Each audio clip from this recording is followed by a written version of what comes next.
And so Senator Van Hollen actually did go to El Salvador, and he petitioned to meet with with El Presidente. And El Presidente told him to go fuck off. And he kept at it, and eventually El Presidente acquiesced. And as you can see, he got to see Kilmar. He had that chance. I called his wife to pass along his message of love. I look forward to providing a full update upon my return. So, for all those motherfuckers who said he's dead, he's not.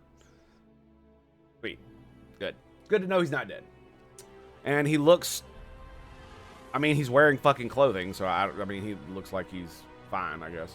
We won't know about that, you know. Because, you know, people are saying, oh, they torture people over there, and it's like, sure, okay, whatever.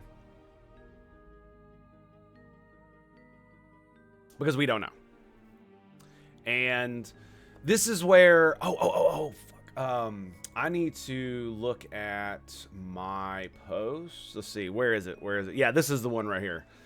Basically, yeah, my son is 31 and he's autistic and he holds down a job and blah, blah, blah, blah, blah. Yeah, it's basically just like, shut the fuck up, dude. We're going to talk about that in a second, about how Trump is probably going to get away with deporting this asshole. Okay, yeah, this is it. So, Project Liberal. Are you kidding me? I click the thing and it sends me straight back up. What? What is this website? Okay.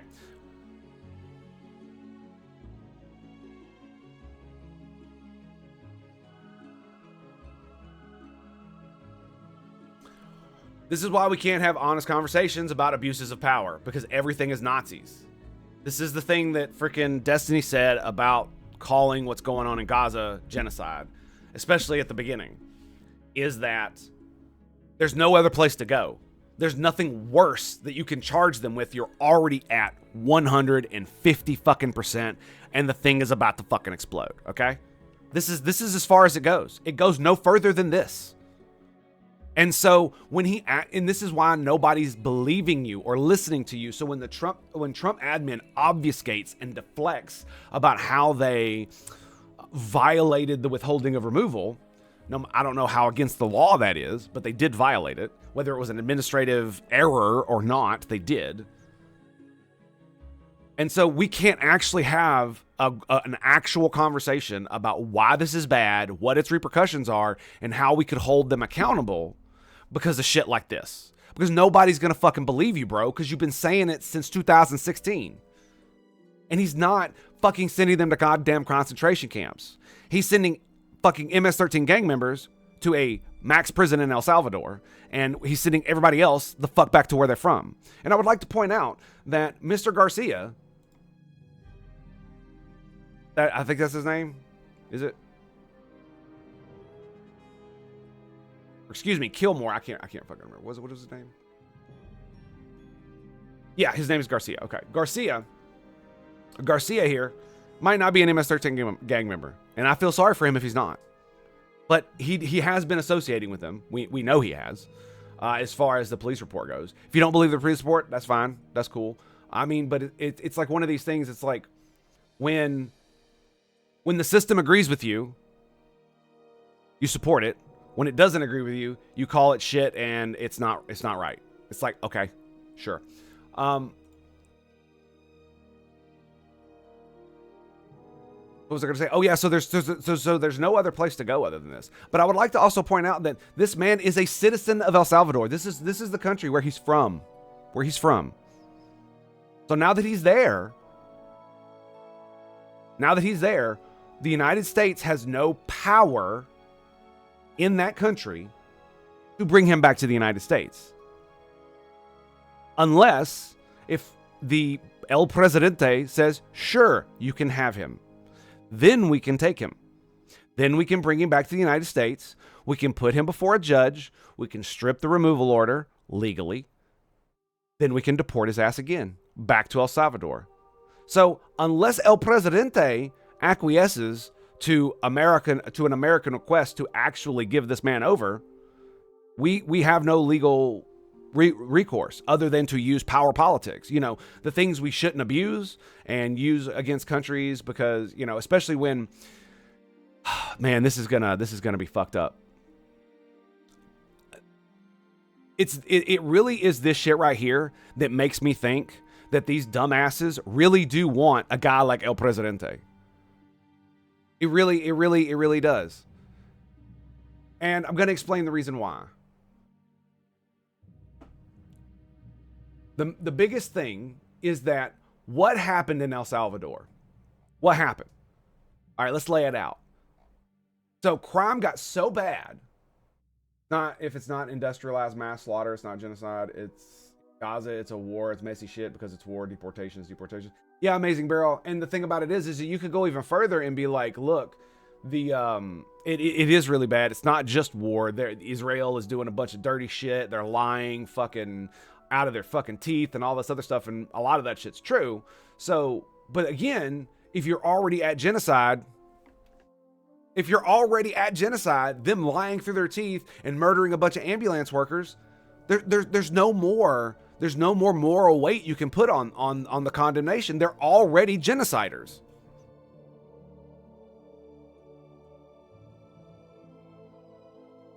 Trying to, there was a post by El Presidente. Let me see if I can find it. I might just have to look it up.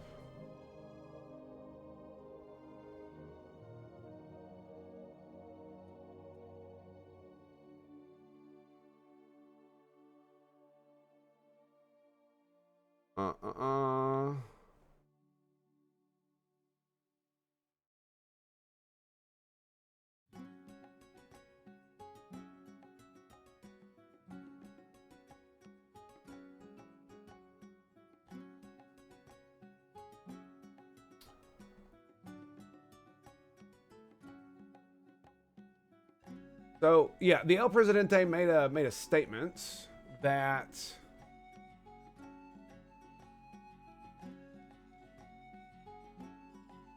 here we go.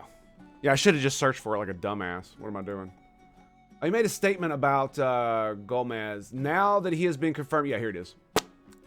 Sorry, I didn't want you to have to look at me fucking searching for it. Now that he's been confirmed healthy, he gets the honor of staying in El Salvador's custody. Because he is a citizen of El Salvador. That's where he's from. That's his home country.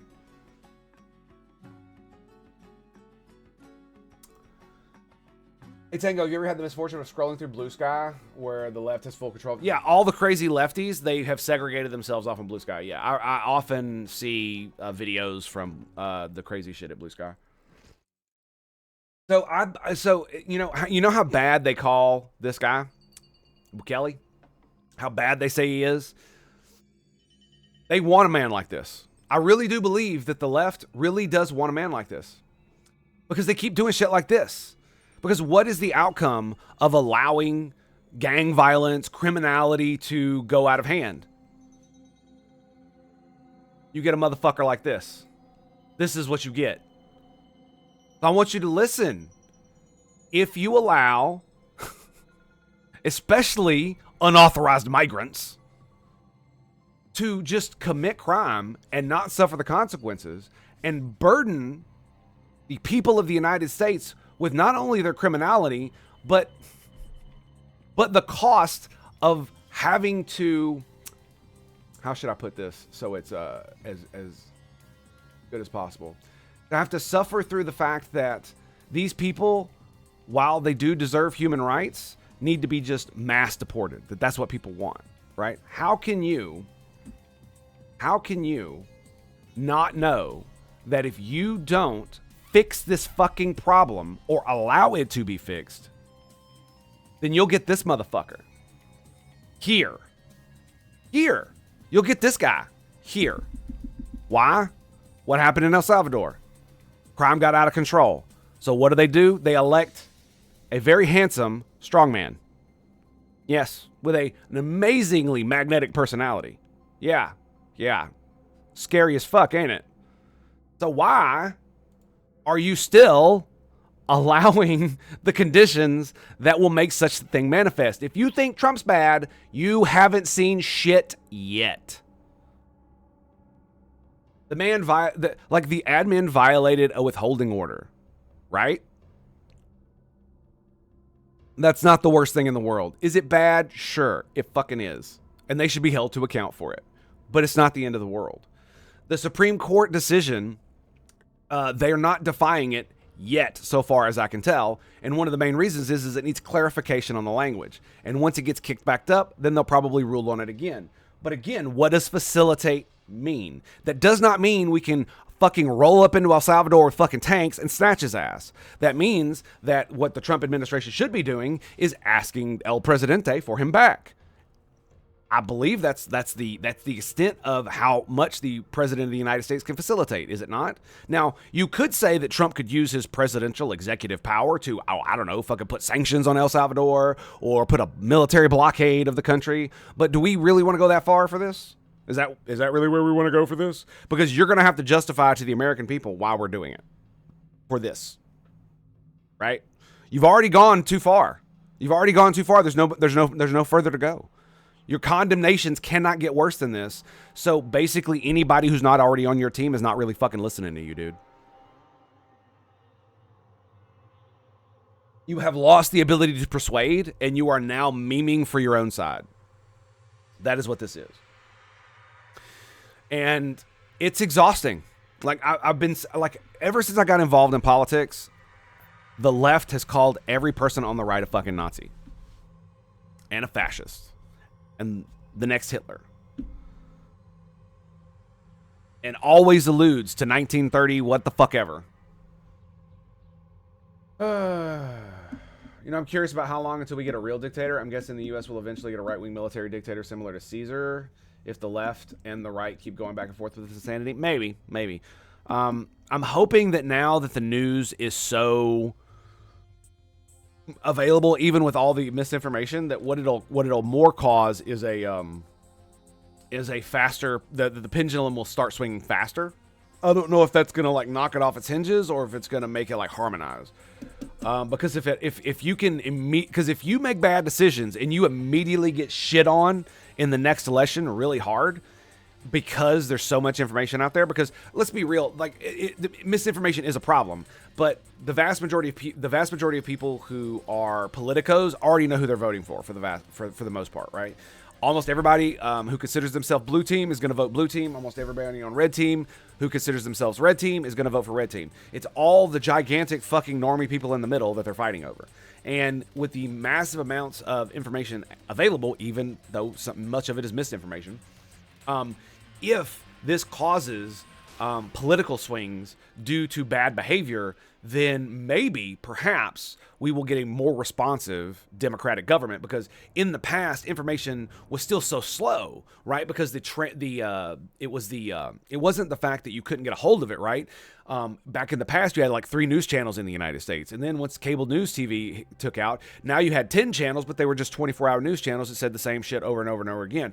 But all of them were gatekept by these massive corporations with government oversight in many cases. And what I mean by government oversight is, I mean regulations through the FEC and FCC. Yeah, FCC. With shit like that. Like you can't say shit, fuck, damn, cock, bitch, like cum guzzler. You can't say any of that shit on TV, right?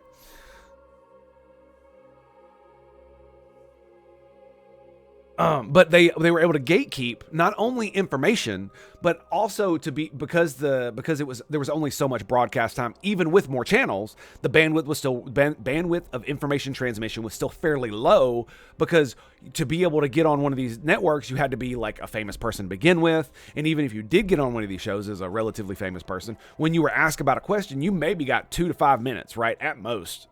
If you got like a full like 30-minute interview or like 60-minute kind of interview, that's big shit, right? That's like the tippity top. You're fucking there, bro. And now you literally have the ability for politicians to fucking just turn on a computer screen or turn on their phone and live stream to their entire fucking constituency and the entirety of the world, telling their side of the story, essentially. And I do believe that it could be the thing that allows the pendulum to maintain an average more closer to the middle, because the flop swing is going to be so fast, right? The flop swing from Bush took damn near 8 years in the manifestation of Obama, and from Obama to fucking Trump. And we may have shortened that due to the transmission speed of the internet, the rate at which information is dissembled into the human population.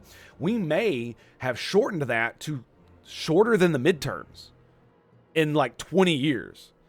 And as scary as that sounds, there is a like silver lining here in that we might be able to maintain a closer balance toward the middle, because we can now see the crazies on both sides in full clarity, and we can see how much each side kowtows to their crazies.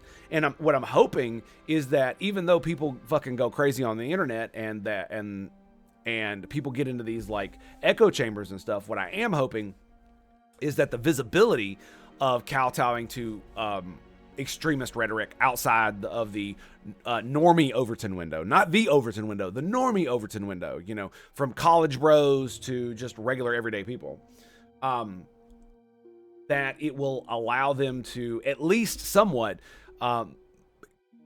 keep politicians out who would push too far. That's what I would hope. Can Trump be reelected in 2028 given he already has one mandate? No. And the mandate is tenuous at best. When people say he doesn't have a mandate, they're wrong. It's just a tenuous mandate. The mandate comes because they use a lot of like fluffy language to describe it. Trump and them do about how their mandate works and all this other stuff, and then blue team automatically comes back with the opposite because they can't. It's always got to be the worst thing ever. When in actuality, what it is that there is a mandate. Every county in the fucking entire country shifted right. That is like, whoa, dude. So even like normally blue places in California shifted significantly red. Now that doesn't mean they turned red, but what it shows is that if the Democrats keep going the direction they are, they're going to lose a lot more. Now, maybe it's just that a lot of Democrat voters didn't show up for Kamala Harris. That's entirely possible. I do believe that the vast majority of them did. We did lose some voters, but I think that was due to the whole pandemic nonsense that we were dealing with. Right? And no, he can't run from a third term because there is a constitutional amendment that prevents you from serving more than 2 consecutive terms, or two terms. I don't know the exact wording of it. But I mean, here's the thing. It's just like with the Second Amendment. I've always said, if you want to get rid of the Second Amendment, you got to do it the right way. You got to amend the Constitution. So if Trump wants to run for a third term, he has to amend the Constitution, which means he has to get a supermajority in Congress and or a supermajority of the states to ratify a constitutional amendment nullifying the 22nd Amendment, I think it is.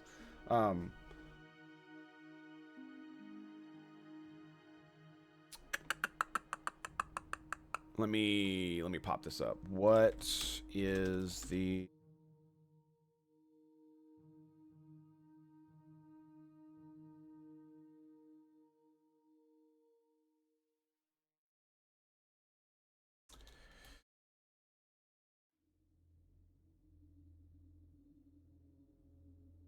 $22nd Amendment. There you go.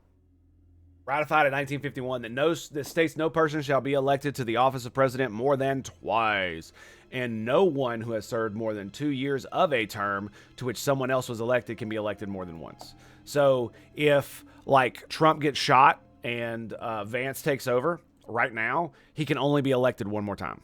So that because this would be considered, if he had to take over now, this would be considered his first term. Unless Trump makes it over 2 years, the 2 year mark. So there you go. So he cannot run again unless they get rid of this amendment. Now, when Bannon says they're looking into that, I really hope this is what they're talking about, because if they're not, then we might need to do something about that.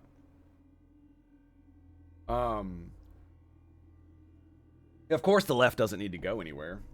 What they need to do is they need to do what the Republican Party did when Trump took it over, is they need to reform around the things that actually fucking matter, that will get voters to vote for them. That's not emotional manipulation based on race, gender, sex, creed, and religion and all this other stupid shit. They really need to get off that bullshit. Like, seriously, dude. Because everybody pretty much knows what DEI means at this point, and it basically means that you're going to racially profile or racially benefit based on sexual orientation or gender or sex or you're basically going to take immutable characteristics and make them part of your process for picking people. And that is fucking stupid because that's illegal. That's illegal, number one. And number two, if you don't do it directly, but you make a program that says you're going to do it, well, fuck you, you're going to do it. And, like, no, don't do that. Don't do that at all.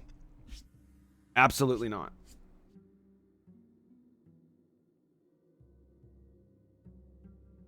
Because, see, here's the thing. You don't need to target race at all. You need to target location and income. Because if you, like, let's say you made a program for black youth, but you didn't make it mandatory that it was only black people, and then you opened it in Philadelphia, 99.9% of the people who are going to come to you for help are black. Boom. You have essentially done exactly what you said you wanted to do, right? Target this specific demographic group, and you did so without being fucking racist. It's not that fucking hard, bro. It's really not that hard. You just have to use a little bit of problem-solving skills, and you don't have to be a fucking racist about it. Good job. Tango, if the Dems fell, what political party would or take up the reins in place, in your opinion? I don't think the Dems are going to fall at all. We're never going to have more than the Republicans and the Democrats in the United States of America. That's just the way it is. Basically, the reason that is because of how our democracy works. The parties will, like, is the Democrat Party the same Democrat Party from 1860? No, it's not. Why are they still called the Democratic Party? Because it was a political, what's the word I'm looking for? It was politically expedient rather than creating a new party. Because people already know what Democrats are as a party, and they could just change. And that's what they did. And that's what the Republicans are actually, I think they're essentially just rebranded Whigs, if I'm not mistaken. And so, I mean, it's entirely possible at some point in the future we might get another political party, or that one of the political parties completely fractures, like the Republicans might. Once Trump is out of the picture, maybe once Vance is out of the picture too, the Republicans might shatter, because you really have nobody outside of those two that are really on the, like, you know, MAGA working class bullshittery thing that they're doing, right? And so I don't know, but I don't think creating a new party is gonna work anymore, mainly because of brand recognition, when you could just change what your brand means and people still get the brand recognition. Because what you're gonna do is let's say the Democrat Party dissolves, well, what happens to all the people who just vote Democrat because they're retarded, right? You could put a D on a glass of water and they would vote over Republican, right? Because they literally only vote based on party, because they already have their preconceived notions and biases. So it doesn't matter what any of them say. It doesn't matter what any of them do. They'll vote blue no matter who. What are they going to do? Right? Are they automatically going to go to the new party that is the new Democratic Party? Not necessarily. Because, right, you got to remember, they voted for retarded reasons. So they're fucking retarded. So they're not going to necessarily just run over to the new party that's the rebranded Democrats immediately, right? They might just stop voting. Like, you got to remember, it's like, if you're doing something for fucking retarded ass stupid reasons that you didn't think through, there's a good chance that if that changes, then you're going to do something else that's just as retarded and just as stupid, and half of them might never show up to the fucking polls again, or just go independent. I mean, it's just like that's a problem that you're going to end up having, where you've already got an established voter base. You could just change your messaging, right? The Democrats absolutely did that after 2012, or it was a little bit before that, where the Democrats were, you know, all about free speech, all about colorblindness and this and that and this, and then once the SJW fucking virtue signaling fucking assholes got involved and started disseminating all this Marxist bullshit inside the Democratic Party, that basically became what we know as wokeness. That just started to, like, rot them from the inside. And because a lot of the people in the Democratic Party who vote for Democrats are more voting against Republicans because they think Republicans are greedy racists and the Democrat Party is for the people, right? That's essentially the stupidity that we're dealing with here. And a lot of people are like this. There are people on Red Team that do the exact same shit. Oh, they're fucking Satan-worshipping pedophiles. Well, of course I'm not going to vote for the Satan-worshipping pedophile party. Right? So this is the level of thinking that you have to cut through to actually, like, get to the meat of it. And so a party does the party dissolving. I don't see that them morphing and changing like the Republican Party did in response to Trump and in response to the fact that Republicans were basically dead weight. The Republican Party might have fallen apart had Trump not completely reformed it, because it was non-tenable. Like do you really think I'm going to vote for Mitt Romney? Rand Paul, maybe. Probably. No, definitely. But any of those other fucking chuckle fucks? No. Because the thing about it is that just because the Democrat Party embraces wokeness doesn't mean they're all fucking bad, dude. And it doesn't mean that just because the Trump and the Trump-philophicus and his fucking neurotic assholes scream about they're fighting wokeness, that doesn't make them all good either. Like, I support President Trump when he does something right. I criticize him when he does something wrong, and I wish to hold him accountable if he breaks the law or breaks the rules specifically. This is how it should be, and it sucks that that's not the way everybody is. And to be fair, you know, I have my own biases. I literally have a motherfucking. This is how I deal with my biases. I have a motherfucking text document.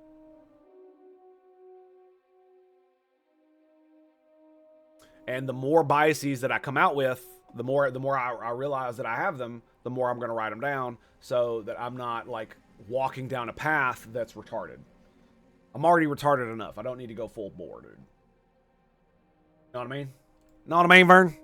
All right, so I think we should become the first German president. I should become the first German president of the U.S. Gonna be awesome. Well, unfortunately, if you were born in a foreign country, you cannot become president. So it's unfortunate. It's unfortunate. That one day,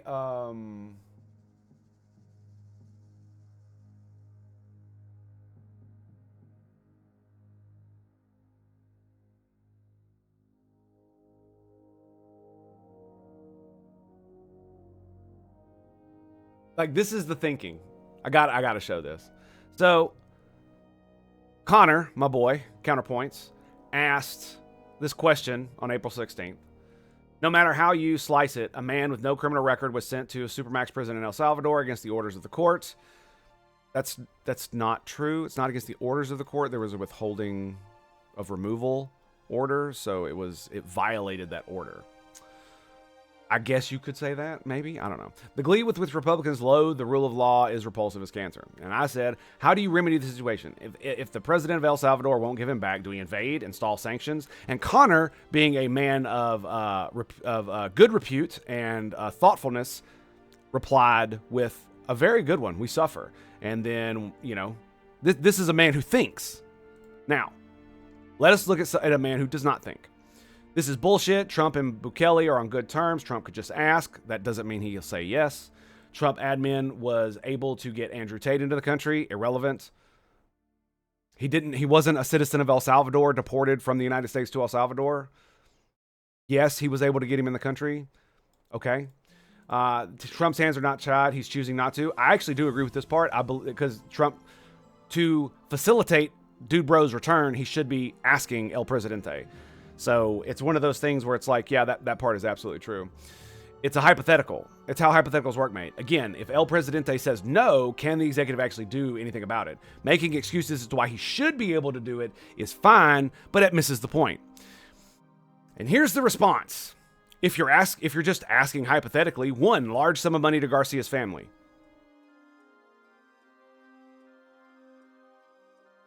Rule it unconstitutional sending people to foreign prisons since it violates their due process if mistakes can't be corrected. And jail time for the members of Trump's cabinet.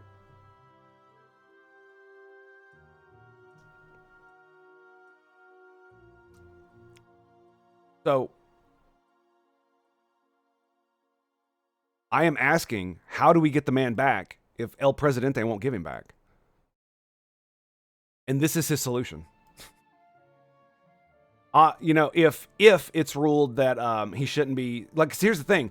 If we deport him to El Salvador and then El Salvador locks him in prison, that's not really our fault. right? We sent him there, true. That's not what I'm talking about. I'm talking about if we had never sent him there because we suspected he was MS-13 and we simply deported him back to his home, and he just walked off a plane and walked into El Salvador and was able to do whatever El Salvadorians do, and the El Salvadorian authorities pick him up, there's nothing we can do about that. So, sure, maybe we could discuss that.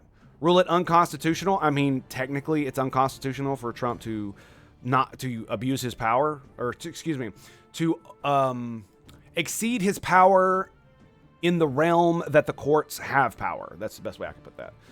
He exceeded his executive power by usurping the court's power by his admin deporting him when he had a removal, a order of removal, and potentially, yeah, most likely not, right?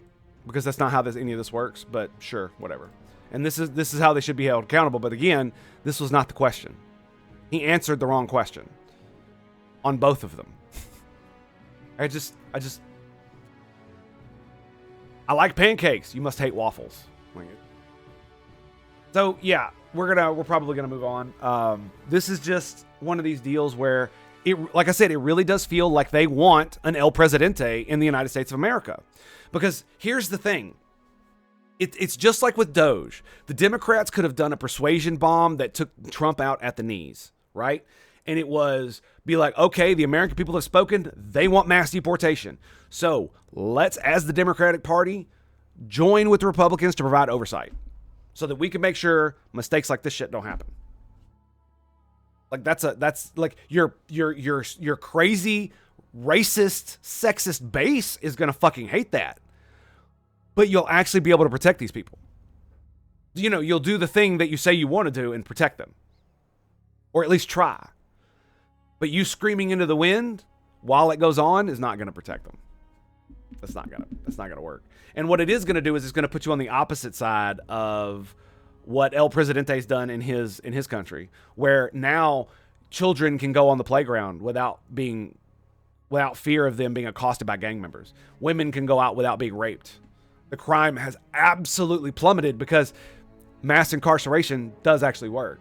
If you remove the criminals from your society and put them in a cage, the vast majority of people left are not criminals. And so a peaceful society manifests out of it.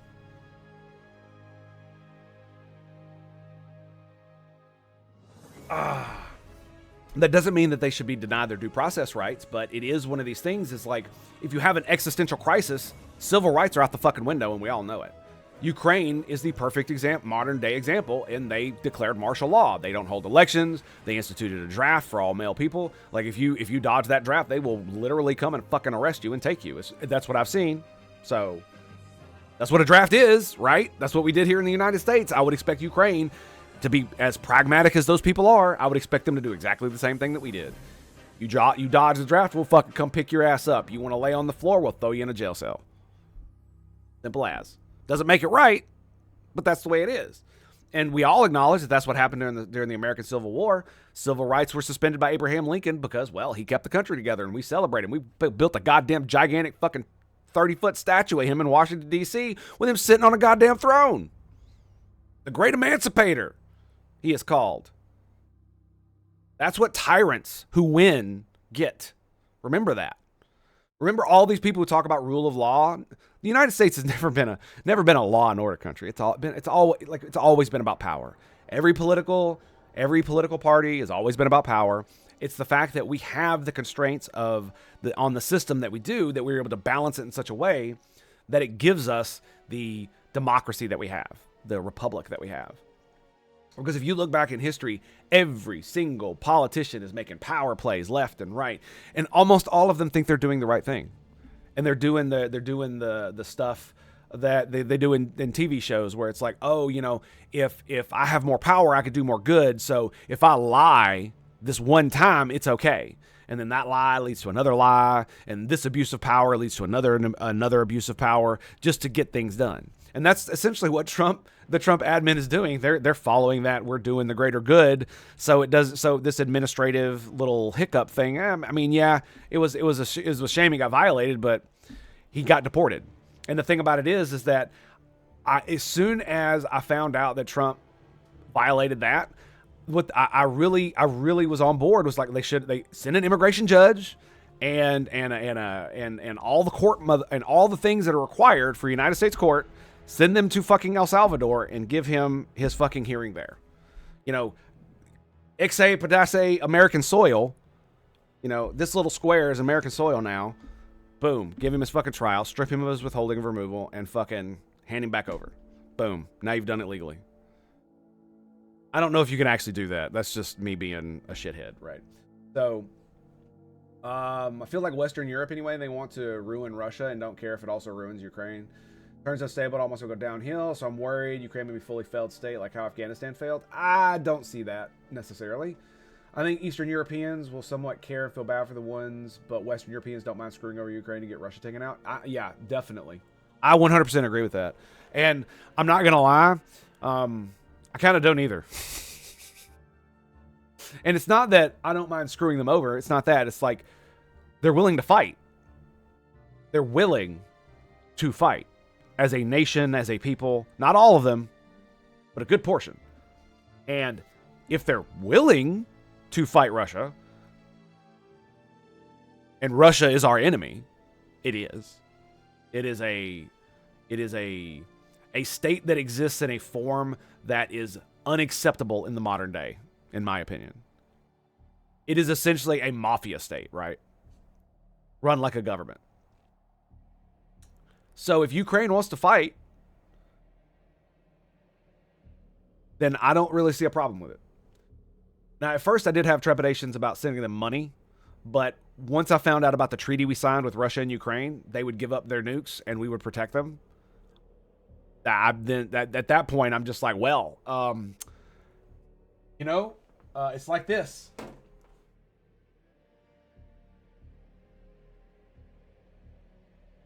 It's about duty and it's about honor. We gave our word that we would protect them.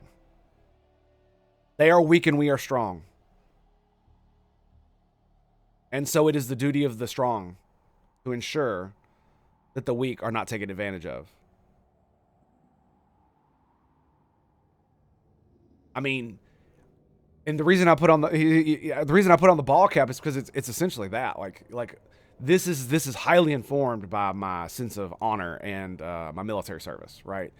The emotions that I talk about when I talk about, other allied countries and it comes to military tradition and stuff like that, how France helped us win the American Revolution, how we fought in World War I and World War II, and how we fought the Canadians in fucking the War of 1812. They burned down the goddamn White House, and now we're like best buds. Like, I don't know Ukraine. I don't have any compulsion to like help them myself. And if we hadn't had the treaty, I would be a little bit more ambivalent of sending our money over there. However, America gave her word. My only response is, how much freedom do you actually need, bro? We did, but didn't we also ensure Russia wouldn't pass the border between the Iron Curtain and Western Europe and take miles of land, and we lied about that? I don't know what you're referring to, but I don't think so.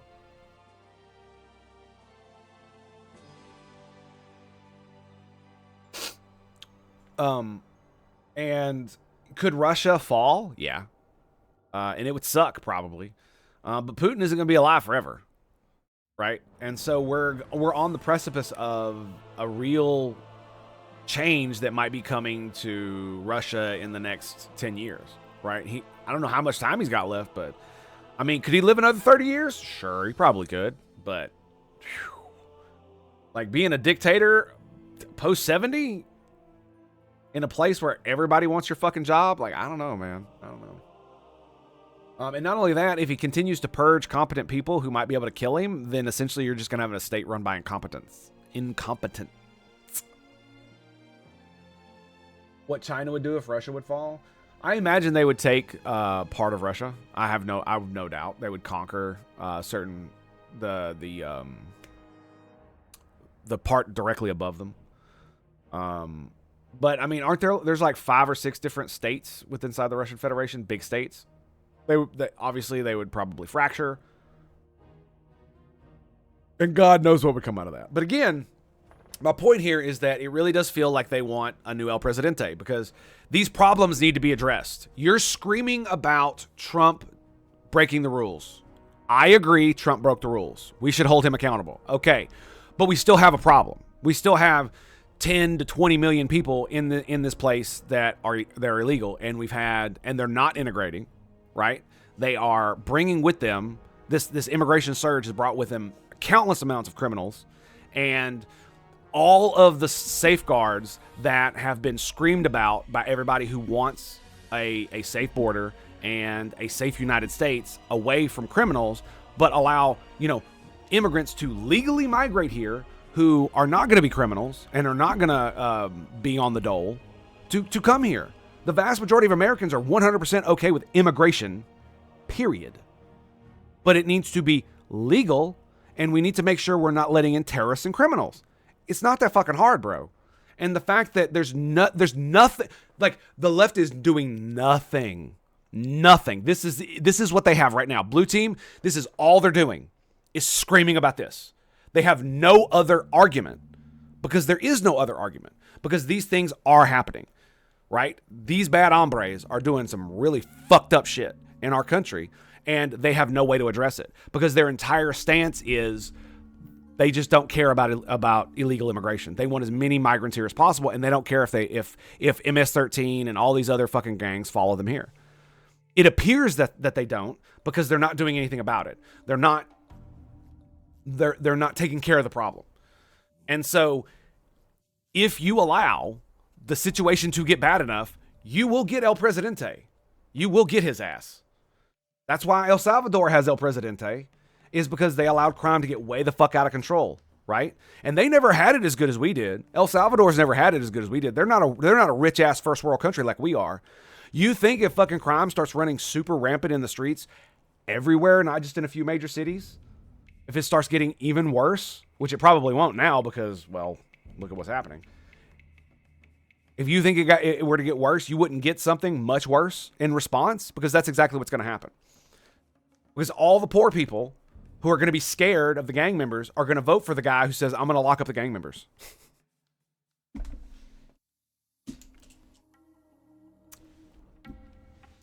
And again, you have nowhere else to pivot to. He's already a Nazi, right?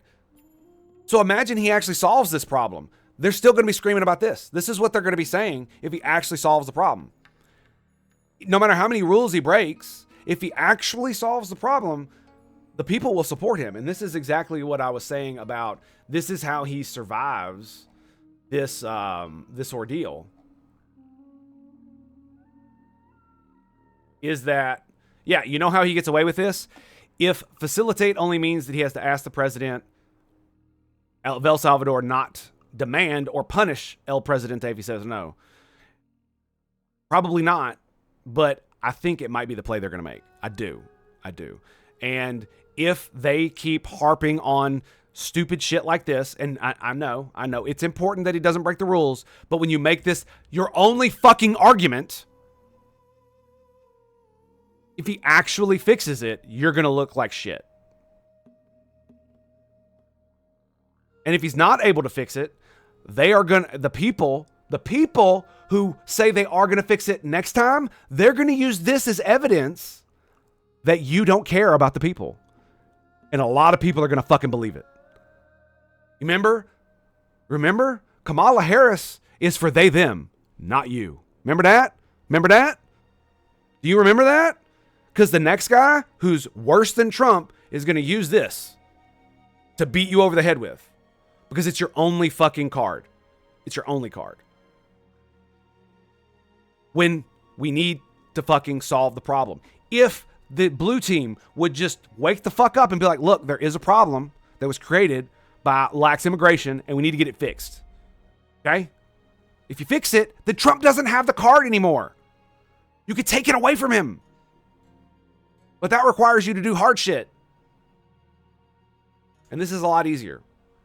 Than having conversations and making the people on your team actually care about the problems going on here.